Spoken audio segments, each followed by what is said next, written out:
Hello friends, I am Dr. Kalpana for NEET Biology.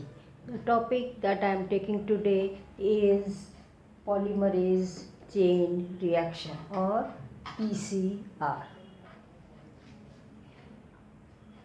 Genetic engineering या recombinant DNA technology में हम क्या करते हैं, डिज़ायर्ड कैरेक्टर वाले डिज़ायर्ड डीएनए को सेपरेट करते हैं और फिर इसको दूसरे ऑर्गेनिज्म में इंसर्ट करते हैं। हमें पता है कि डीएनए कहाँ रहता है, सेल के अंदर होता है। बैक्टीरिया वगैरह में तो जो प्रोकैरियोट्स हैं उनमें तो न्यूक्लियस नहीं होता, तो डीएनए ऐसे ही रहेगा। लेकिन जो यूकैरियोट्स हैं उसमें ये न्यूक्लियस के अंदर होता है। इसका मतलब क्या हो गया कि हमको सेल वॉल, सेल मेम्ब्रेन और जो सब्सटेंसेस हैं उन सबको पहले अलग करना पड़ता है, तब डीएनए को हम एक्सट्रैक्ट कर सकते हैं। तो इसके लिए सबसे आसान तरीके हैं, एंजाइम्स यूज़ करते हैं। जैसे बैक्टीरिया है, बैक्टीरिया के लिए हम क्या यूज़ करते हैं, लाइसोजाइम्स, जो बैक्टीरिया की वॉल को डिसॉल्व कर देते हैं। इसी तरह से प्लांट सेल में सेल वॉल्स सेलुलोज की बनी होती है, तो यहाँ एंजाइम जो इसको डाइजेस्ट करेगा वो होगा सेलुलोज। फिर जो है फंजाई है, फंजाई में काइटिन की बनी होती है, तो काइटिनेज एंजाइम से डिसॉल्व कर देंगे। फिर आरएनए होता है डीएनए के साथ में, आरएनए भी बहुत होता है, साइटोप्लाज्म में भी होता है, अंदर भी होता है। इसके लिए हम जो है वो राइबोन्यूक्लियेज एंजाइम्स यूज़ करते हैं।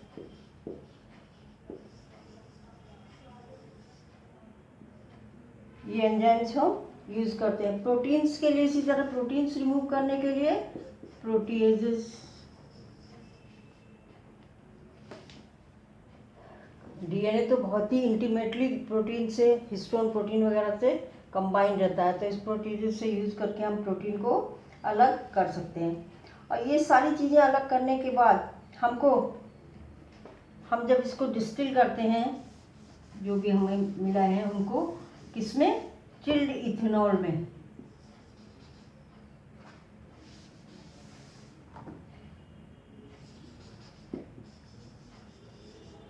चिल्ड इथेनॉल में डिसॉल्व करने से हमें क्या मिल जाते हैं, हमें डीएनए जो है वो फाइबर्स के रूप में, फाइन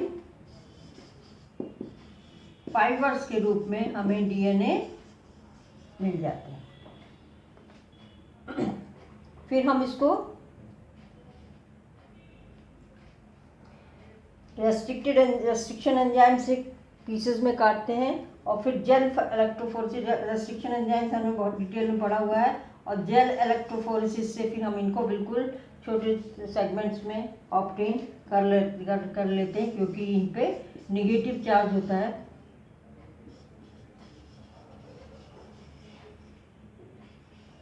तो ये सारे प्रोसेस हैं जिससे अंत में हमें क्या मिल जाता है, सारे सब्सटेंसेस जो इसके साथ में वो अलग हो जाते हैं और हमें सेगमेंट्स मिल जाते हैं किसके, डीएनए के। तो डीएनए के सेगमेंट्स हमें मिल गए। उसके बाद हम जो है वो इनसे डिजायर्ड सब्सटेंस, जो है आपको पता है, जीन्स जो है वो प्रोटीन्स बनाते हैं और प्रोटीन से फिर एंजाइम्स बनते हैं, एंजाइम से और भी सब्सटेंसेस बनते हैं। तो इस तरह से हमें जो भी डिजायर्ड सब्सटेंस चाहिए वो हम ले सकते हैं। लेकिन यदि थोड़ा डीएनए जो हमें मिला है ये हैंडसम अमाउंट में नहीं होगा, तो हमें जो इनका प्रोडक्ट मिलना है जिसको कि ये एक्सप्रेस कर रहे हैं, वो प्रोडक्ट्स भी क्या होंगे, कम होंगे। तो हमारा एम क्या है कि बहुत ज़्यादा मात्रा में हमें डीएनए मिले। तो ये जो प्रोसेस होता है जिससे हमें ज़्यादा अमाउंट में डीएनए मिल जाता है, उसको हम कहते हैं पॉलीमरेज चेन रिएक्शन। तो इसलिए मिलियंस और बिलियंस जो है वो डीएनए के पीसेस हमें प्राप्त होते हैं जब हम पॉलीमरेज चेन रिएक्शन करते हैं। और इसमें ये बिल्कुल वैसा ही है जैसा कि डीएनए रिप्लिकेशन होता है, सेल के अंदर डीएनए रिप्लिकेशन हम पढ़ चुके हैं, उस वैसे होता है। बस केवल अंतर क्या है कि ये हम लैब में करते हैं। ये जो डीएनए पॉलीमराइजेशन है, न्यूक्लियोटाइड्स को का पॉलीमराइजेशन करना, ये सब हम कहाँ करते हैं, लैब में करते हैं। इन विट्रो सिंथेसिस होती है। और बाकी ये बिल्कुल प्रोसेसेस इसके बिल्कुल वैसे ही हैं जैसे डीएनए सिंथेसिस में होते हैं। और तो ये पॉलीमराइजेशन हो गया किसका, डीऑक्सी न्यूक्लियोटाइड्स का पॉलीमरेज से। और चेन क्यों है, क्योंकि ये जो इसके स्टेप्स हैं रिएक्शन के, उसको हम बार बार रिपीट करते हैं। इतनी बार रिपीट करते हैं कि हमें बहुत ज़्यादा अमाउंट में मिलियन या बिलियन डीएनए पीसेस मिल जाते हैं। तो हम ये डिफाइन कर सकते हैं कि पीसीआर क्या है।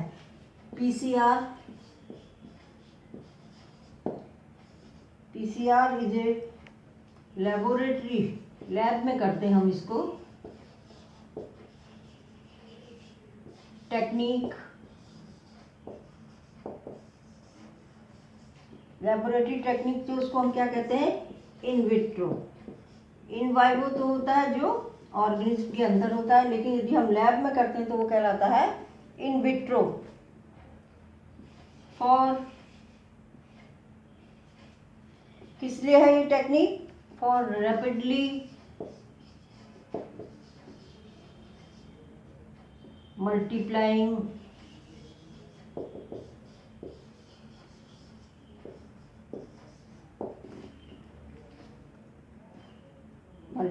या हम इसको एम्प्लीफिकेशन भी कहते हैं, एम्प्लीफाइंग।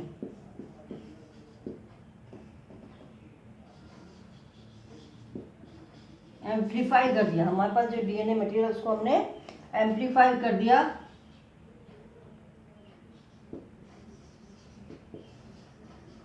मिलियंस और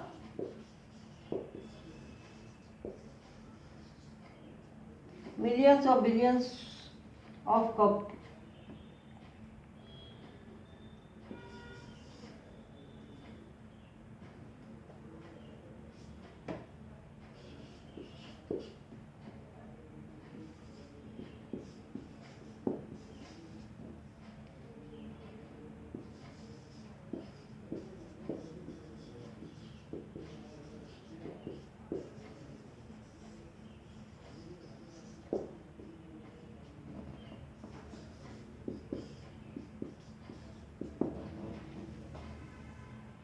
PCR is a laboratory technique in vitro for rapidly multiplying or amplifying millions to billions of copies of a specific segment of DNA। जो DNA हमने इस तरह से एक्सट्रैक्ट किया है पीसेस में, उसके हम बहुत सारी कॉपीज बना सकें। और ये जो मेथड है ये डेवलप किया था कैरी मोरिस ने इन 1983। और इसको हम करते हैं, पीसीआर ट्यूब्स होती हैं उसमें करते हैं यहाँ। और ये पीसीआर ट्यूब, ये तो है पॉलीमरेज चेन रिएक्शन ट्यूब। और इन ट्यूब को हम एक मशीन के अंदर रखते हैं, वो मशीन कहलाती है थर्मोसाइक्लर।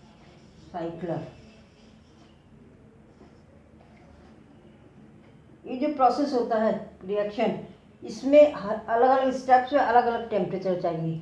तो ये टेम्परेचर अपने आप ही सेट होता जाता है, कभी ज़्यादा हाई चाहिए, अभी हम देखेंगे, कभी लो कम चाहिए।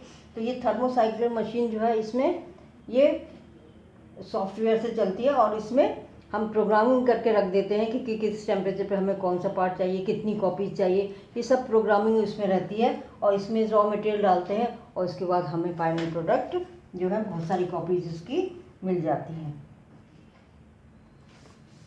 और थर्मोसाइक्लर के अंदर टेम्परेचर भी ऑटोमेटिकली ही चेंज होता रहता है according to the step of the reaction. कौन सा स्टेप हो रहा है उसी के हिसाब से यहाँ जो है टेम्परेचर वगैरह सब चेंज होता रहता है।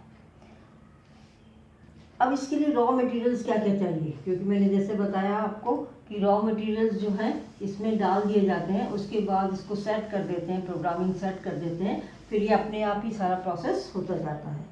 तो इसके लिए रॉ मटेरियल्स क्या क्या होंगे,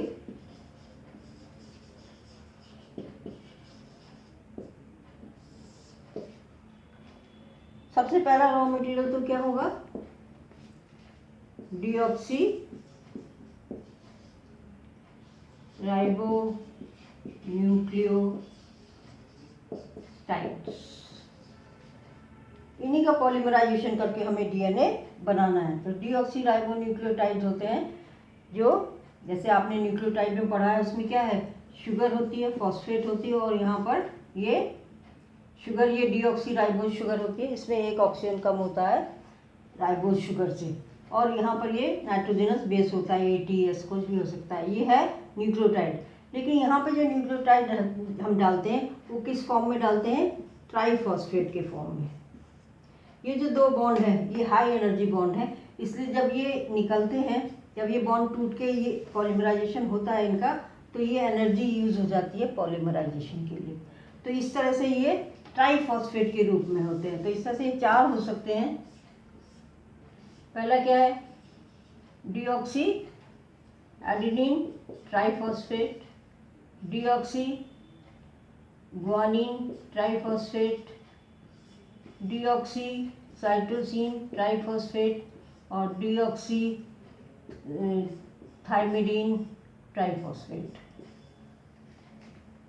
तो इस तरह से ये डीऑक्सी राइबोन्यूक्लियोटाइड ये बहुत इंपॉर्टेंट, इनका ही पॉलीमराइजेशन होगा। दूसरा जो है रॉ मटेरियल, वो क्या होगा? एंजाइम होगा।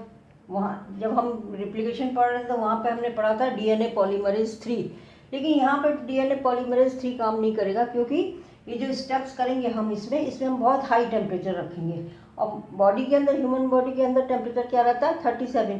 तो DNA पॉलीमरेज 3 जो है वो 37 डिग्री पे काम करता है। उससे ज़्यादा टेम्परेचर होगा तो ये डीनेचर्ड हो जाते हैं, प्रोटीन के बने होते हैं तो डीनेचर्ड हो जाते हैं। तो यहाँ पर जो है DNA पॉलीमरेज जो हम यूज़ कर रहे हैं वो खास तरह का DNA पॉलीमरेज है, जो कि हम खास तरह के बैक्टीरिया से निकालते हैं। उस बैक्टीरिया का नाम है थर्मस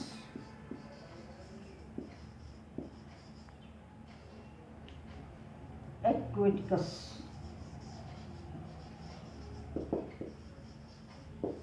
ये थर्मोफिलिक बैक्टीरिया है और हॉट स्प्रिंग्स में मिलता है, बहुत हाई टेम्परेचर में रहता है। इसका मतलब क्या हुआ? इसमें से जो हम DNA पॉलीमरेज निकालेंगे वो हाई टेम्परेचर को भी विदस्टैंड कर सकता है। और इस DNA पॉलीमरेज को हम क्या कहते हैं?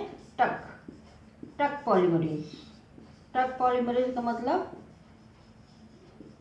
जो हम थर्मस एक्वेटिकस बैक्टीरिया से निकाल रहे हैं, और ये हाई टेम्परेचर को में ये डीनेचर नहीं होता, ये ऐसे ही बना रहता है। क्योंकि आगे चल के हम देखेंगे कि हम इसमें 90 to 95 डिग्री टेम्परेचर तक करना पड़ेगा। तो ये जो टक पॉलीमरेज है, जो बैक्टीरिया से निकला है, ये सर्वाइव करता है और ठीक से यहाँ पे काम करता है। तो दूसरा तो रॉ मटेरियल हो गया टक पॉलीमरेज। ये हाई टेम्परेचर के लिए स्पेशल होता है, इसीलिए इसको यहाँ पे हम यूज़ करते हैं। ह्यूमन बॉडी वाला पॉलीमरेज हम यहाँ यूज़ नहीं करते। तीसरा जो होता है रॉ मटेरियल वो है प्राइमर्स। जैसे DNA रेप्लिकेशन में भी हमने पढ़ा था प्राइमर्स से, ऐसे ही यहाँ पर भी प्राइमर्स यूज़ करेंगे हम पॉलीमराइजेशन से पहले कुछ थोड़ा सा। ये क्या होते हैं? Small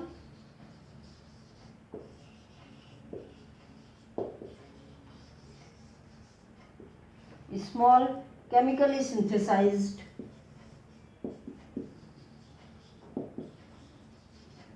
oligonucleotides.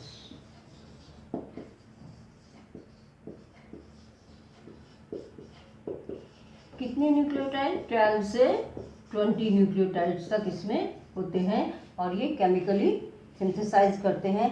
और इस तरह से सिंथेसाइज करते हैं कि ये कॉम्प्लीमेंट्री होते हैं उस DNA के जिसकी हमें कॉपी बनानी है। और उसके 3 एंड पे, जो 3 प्राइम एंड है, उस पर ये लगेंगे और ये कॉम्प्लीमेंट्री होंगे DNA स्ट्रैंड के। और ये 12 से 20 न्यूक्लियोटाइड है। यदि बहुत ज़्यादा लंबे होंगे प्राइमर तो ये प्रोसेस बहुत स्लो होगा, पॉलीमराइजेशन बहुत स्लो होगा। और यदि बहुत छोटे होंगे तो फिर ये ज़रूरी नहीं है, हमें एंड में चाहिए बिल्कुल 3 एंड जो होगा टेम्पलेट DNA का, उस तरफ ही हमें प्राइमर लगाना है। तो ये कहीं भी लग जाएगा। छोटे यदि कम उसके होंगे न्यूक्लियोटाइड वाले होंगे तो ये कहीं भी जाकर अटैच हो जाएंगे, जहां हम चाह रहे हैं वहां पर ये अटैच नहीं होंगे। इसको भी हम अभी देखेंगे। और सबसे अंत में चाहिए क्या हमें? 4th हो जाएगा इसका बफर सॉल्यूशन, क्योंकि जो भी रिएक्शन होते हैं ये एक ऑप्टिमम पीएच पर होते हैं। तो ऑप्टिमम पीएच पाने के लिए हमें क्या चाहिए, ये buffer solution for optimum pH. जो जिस पीएच पे हम एक रिएक्शन करा रहे हैं उसका बफर सॉल्यूशन यहाँ पर रहता है। अब हम देखते हैं कि स्टेप्स क्या हैं, कैसे करते हैं ये पॉलीमरेज चेन रिएक्शन को कैसे किया जाता है थर्मोसाइक्लर के अंदर। सबसे पहला स्टेप जो आता है वो होता है डीनेचुरेशन।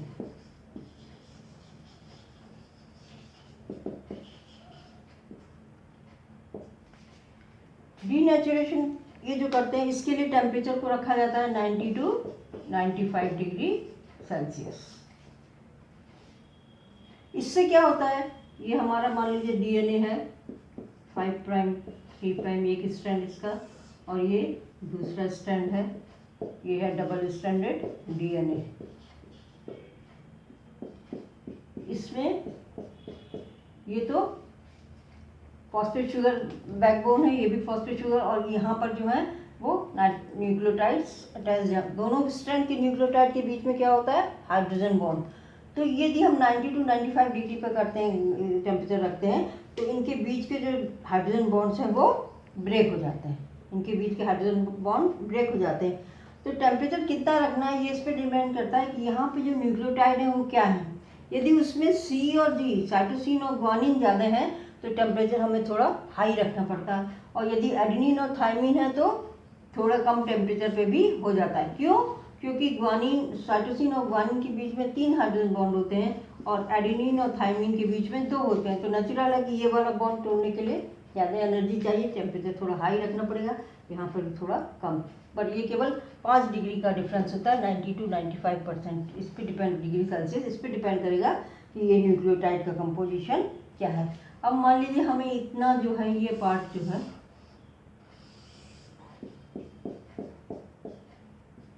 इतना पार्ट, इसको हमें एम्पलीफाई करना है। ये डीएनए का पार्ट है, ये है reason to be amplified.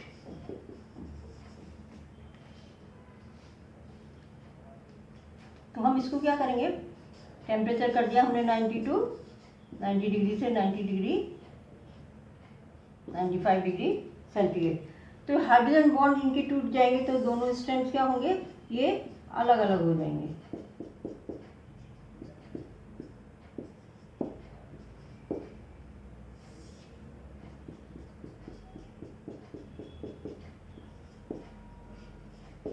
Hydrogen bond क्या हो गए, टूट गए। यहाँ पे जो इनके बीच में हाइड्रोजन बॉन्ड्स थे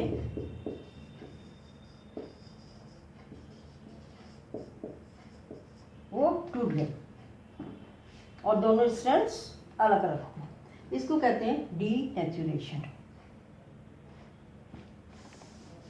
और इससे कम होगा तो ये हाइड्रोजन बॉन्ड नहीं टूटेंगे। ये एक बार नीट का क्वेश्चन भी है, पिछले साल 2021 में आया था कि यदि हम टेम्परेचर को कम रखते हैं तो कौन सा प्रोसेस स्टेप नहीं होगा। तो कौन सा प्रोसेस स्टेप नहीं होगा, डीनेचुरेशन। क्योंकि डीनेचुरेशन के लिए हमें टेम्परेचर 90 से 95 डिग्री सेल्सियस के बीच में ही होना चाहिए।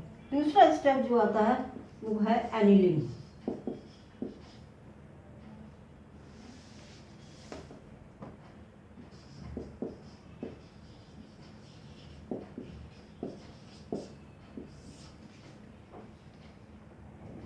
एनिलिंग के लिए जो टेम्परेचर करते हैं वो होता है 40 to 60 डिग्री सेल्सियस, 40 से 60 डिग्री के बीच में होता है। और इसमें कि जो प्राइमर है वो जाके दोनों स्ट्रैंड्स पे जुड़ जाता है। किस एंड पे जुड़ेगा, 3 प्राइम एंड पे।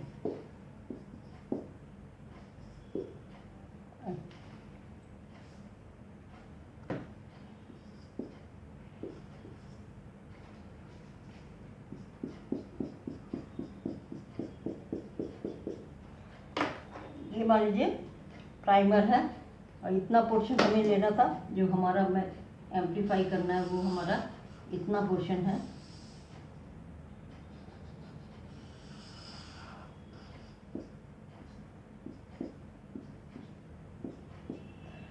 तो ये प्राइमर क्या करेगा, यहाँ पे जाके जुड़ जाएगा।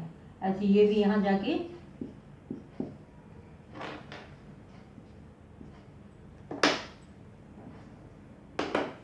इसका ये 5 प्राइम एंड होगा, ये 3 होगा, ये 5 होगा, ये 3 होगा। ये क्या है, प्राइमर। प्राइमर क्या होता है, 12 से 20 तक के न्यूक्लियोटाइड का सीक्वेंस है। वहाँ पे हमने बताया था कि ये बहुत लंबा नहीं होगा, लंबा होगा तो क्या होगा, इसको जुड़ने में बहुत टाइम लगेगा और ये पूरा प्रोसेस बहुत स्लो होगा। और छोटा होगा, और इनके जो न्यूक्लियोटाइड्स हैं वो क्या होते हैं, कॉम्प्लीमेंट्री होते हैं। जहाँ पर ये लगाना है उनके, ये टेम्पलेट है, ये टेम्पलेट डीएनए है, टेम्पलेट डीएनए स्ट्रैंड है। तो ये प्राइमर में कौन से न्यूक्लियोटाइड होंगे, ये कॉम्प्लीमेंट्री होंगे जो यहाँ पर न्यूक्लियोटाइड हैं डीएनए टेम्पलेट में उसके। तो ये यदि मान लीजिए ए टी सी जी इस तरह के हैं, तो इस यदि छोटा होगा तो ये कहीं भी मिल सकता है और फिर प्राइमर उस जगह जाके जुड़ जाएगा। लेकिन यदि ये 12 से 20 न्यूक्लियोटाइड लंबा है तो इसको एक पर्टिकुलर जगह पर ही मिलेगा ये सीक्वेंस अपना कॉम्प्लीमेंट्री, और ये उसी जगह जाके जुड़ेगा। तो ये 3 प्राइम एंड की ओर जो है ये प्राइमर जो है वो जुड़ जाते हैं। फिर तीसरा जो स्टेप है वो है इलोंगेशन और एक्सटेंशन।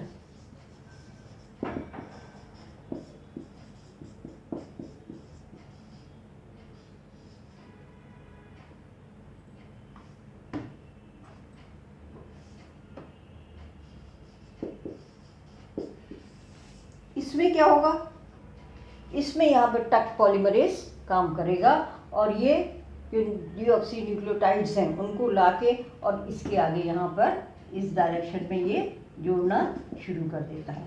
तो इसमें क्या होगा,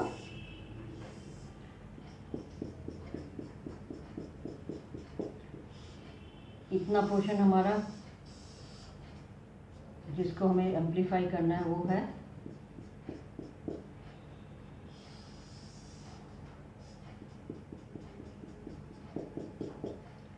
यहाँ पर ये प्राइमर आके जुड़ गया था।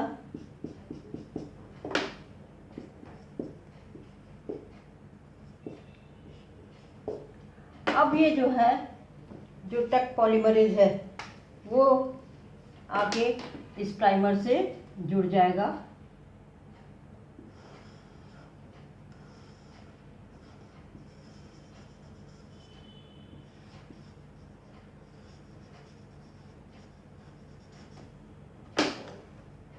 ये है टक पॉलीमरेज और इसमें ये न्यूक्लियोटाइड इस डायरेक्शन में और इस वाले केस में इस डायरेक्शन में न्यूक्लियोटाइड्स को ऐड करना शुरू कर देगा। और इस तरह से हमें क्या होगा, जो ये हमें जितना एम्प्लीफिकेशन चाहिए उसका ये एक तो ये बन जाएगा ऊपर का और एक नीचे वाले स्ट्रैंड से भी बन जाएगा। तो इस तरह एक डीएनए से हमें क्या मिल जाएंगे, 2 डीएनए मिलेंगे। ये क्या है, एम्पलीफाइड। कितने हो सकते हैं ये, लगभग 1 बिलियन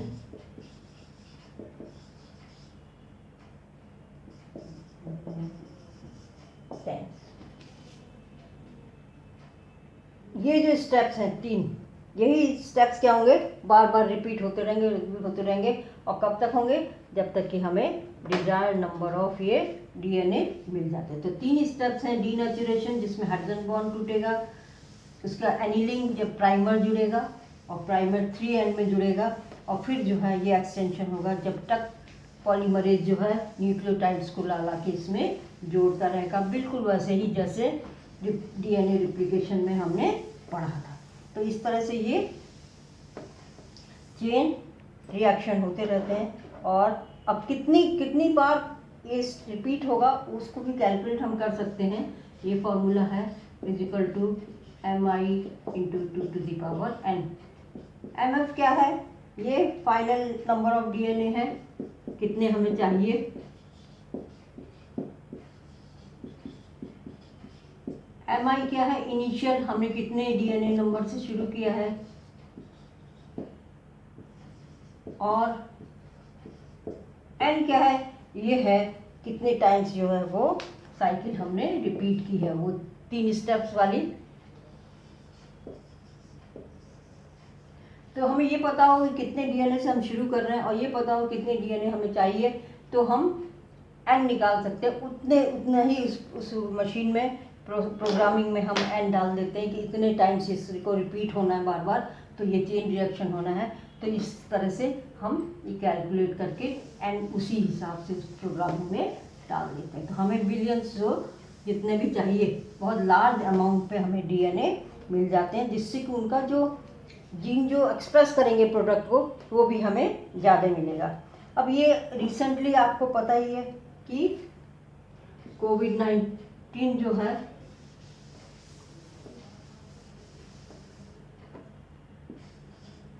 कोविड-19 के टेस्ट के लिए हम यूज़ करते हैं क्या, RT-PCR।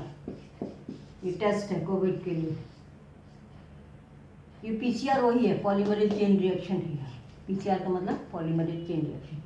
ये जो कोविड-19 का वायरस, सार्स वायरस होता है, ये इसमें क्या होता है, RNA होता है, इसमें DNA नहीं होता है। तो यदि हमें PCR करना है, पॉलीमरेज चेन रिएक्शन करना है, तो हमें उस RNA को पहले DNA में बदलना पड़ेगा। हम जानते हैं ये जो प्रोटीन सिंथेसिस में क्या होता है, पहले DNA होता है और DNA फिर किस में बदल जाता है, RNA, मैसेंजर RNA में, जो कि फिर मैसेज लेके जाता है और फिर प्रोटीन सिंथेसिस होती है। इसको कहते हैं ट्रांसक्रिप्शन। लेकिन इस केस में हमें क्या करना है, RNA, जो वायरस का RNA है, उससे क्या बनाना है, DNA बनाना है। इसलिए ये क्या कहलाता है, रिवर्स ट्रांसक्रिप्शन।